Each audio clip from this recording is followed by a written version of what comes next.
Assalamualaikum warahmatullahi wabarakatuh. Nama saya Isratul Hasana, NIM D2019-5048.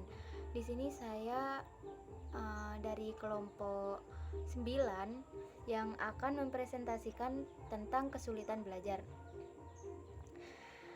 Baik, mungkin langsung saja.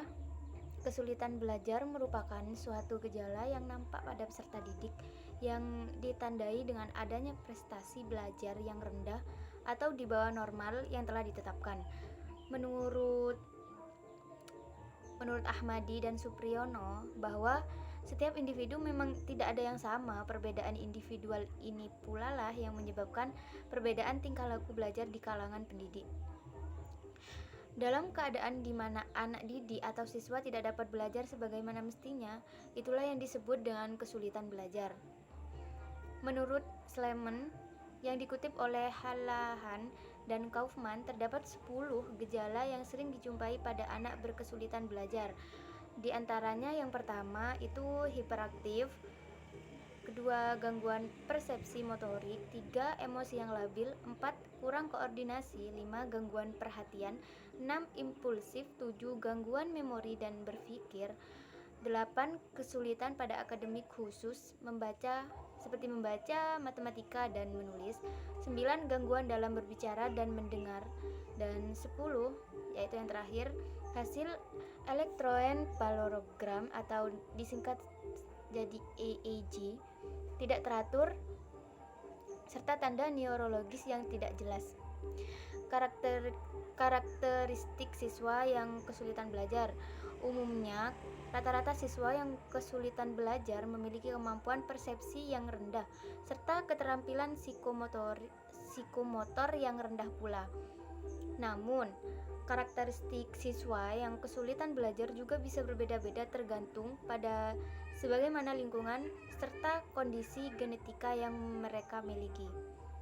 Delphi mengungkapkan beberapa karakteristik umum siswa yang mengalami kesulitan belajar, yaitu 1.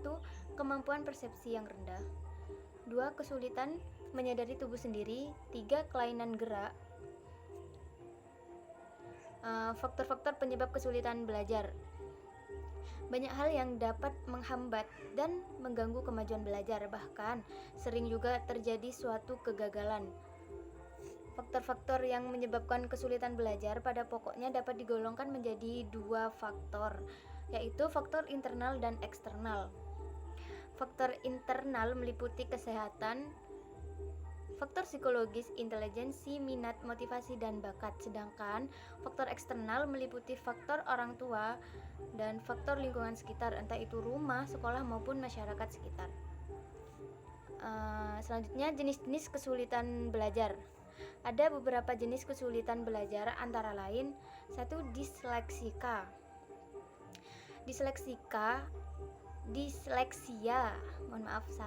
Disleksia adalah gangguan yang berpusat pada sistem syaraf sehingga mengalami kesulitan dalam hal membaca, menulis, mengeja, atau dapat dikatakan kesulitan mengenali huruf-huruf.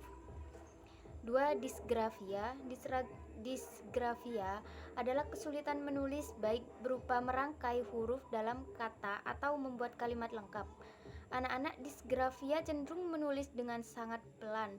Hasil tulisan mereka bisa jadi sangat tidak terbaca dan sering mengalami kesalahan ejaan karena ketidakmampuan mereka untuk memadukan huruf. Terus yang ketiga, diskalkulia. Diskalulia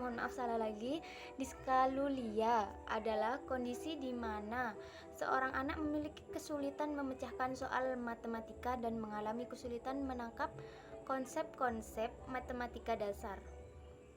Yang keempat, auditory and visual processing disorder, sebuah gangguan sensorik yang mempengaruhi kemampuan anak untuk memahami bahasa tertulis atau lisan.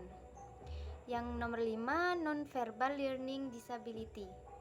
Kondisi ini merujuk pada ketidakmampuan anak untuk menggunakan aspek intuitif pengaturan, visual, dan pengolahan fungsi saat belajar. Selanjutnya, diagnosis kesulitan belajar. Diagnosis kesulitan belajar adalah suatu proses upaya untuk memahami jenis dan karakter serta latar belakang kesulitan belajar dengan menghimpun dan mempergunakan data atau informasi selengkap mungkin dan sesubjektif mungkin, sehingga memungkinkan untuk mengambil kesimpulan dan keputusan serta mencari alternatif kemungkinan pemecahan. Misal, kepada beberapa anak diperlihatkan suatu daftar kata untuk diingat.